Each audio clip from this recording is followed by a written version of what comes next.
America and Edom. Theory assertion.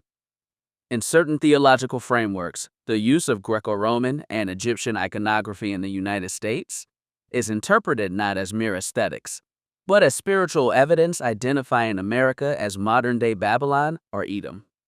1. Identifying America as Edom. In this view, the descendants of Esau, Edom, are identified as the ruling powers of the Western world. The eagle symbolism. Adherents point to Obadiah chapter 1 verse 4, which says of Edom, "Though thou exalt thyself as the eagle, thence will I bring thee down." The eagle, a primary symbol of both ancient Rome and the United States, is seen as a prophetic fingerprint of Edomite rule. Macedonian Roman link. Non-mainstream interpretations link the Edomites to the Macedonians and Romans, suggesting that the spirit and lineage of Edom transferred to Europe and subsequently to the Americas. The seat of Satan. The architecture of Washington, D.C. is often compared to the altar of Zeus at Pergamon, which some biblical interpretations call the seat of Satan, Revelation chapter 2 verse 13. 2. Greco-Roman and Egyptian iconography as deification. The prevalence of pagan symbols in the nation's capital is viewed as a literal continuation of the idolatry that originally led to Israel's downfall. The apotheosis of Washington.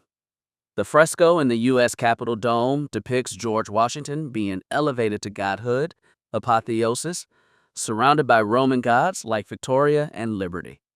This is explicit evidence of modern pagan deification. Egyptian obelisks. The Washington Monument, an Egyptian obelisk, is interpreted as a symbol of the sun god Ra. Its presence in the capital identifies America as a spiritual extension of Egypt, the biblical house of bondage, Exodus chapter 20 verse 2. The Great Seal. The pyramid and Eye of Providence on the dollar bill are viewed as occult Egyptian symbols representing the oversight of an Edomite power structure. Roman obelisks.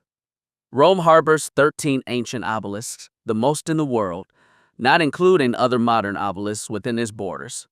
The most popular obelisk in Rome resides in the Vatican's St. Peter's Square and is reported to have never fallen. Capitoline origins. The name Capitol Hill is derived from the Capitoline Hill in Rome, the site of the Temple of Jupiter, further cementing the spiritual link between the American government and the Roman pantheon. Architectural continuation. The pervasive use of Greco-Roman temple architecture and government buildings, e.g., the U.S. Capitol. Supreme Court is viewed as a physical revival of the Roman Empire, which these groups identify as Edom's historical seat. Idolatry. The Statue of Liberty's design draws from Roman iconography, specifically the goddess Libertas and the Roman sun god Sol Invictus, the unconquered sun, and other classical figures, linking liberty to divine.